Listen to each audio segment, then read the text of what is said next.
Hello bachcho, let's see the question. The question says assertion. The scalar product of force F vector and displacement R vector is equal to work done. Reason work done is not a scalar. Option A, both A and R true and R is correct explanation of A. Option B, both A and R are true, R is not correct explanation of A.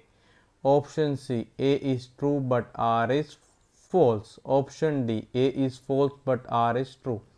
तो हमारे पास एक assertion given, हमारा given क्या है कि the scalar product of force F vector और displacement are vector, ये हमारे से होता है, ये हमारे को होता है वर्क डन। किसका रीजन हमारे पास गिवन क्या है कि वर्क डन हमारा स्केलर नहीं होता। हमारे पास चार ऑप्शन था ना, उनमें से हमारा कौन सा ऑप्शन करेक्ट है।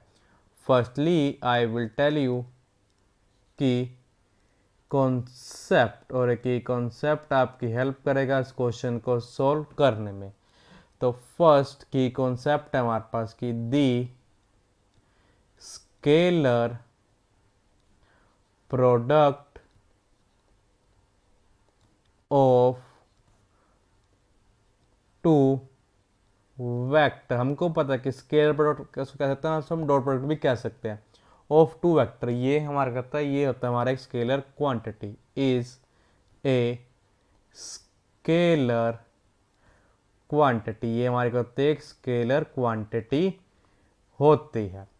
सेकंड की कॉन्सेप्ट है हमारा, हमको पता है कि जो वर्क डन होता है ये हमारे से होता है, ये हमारा इक्वल होता है F vector means force vector into R vector mean displacement vector.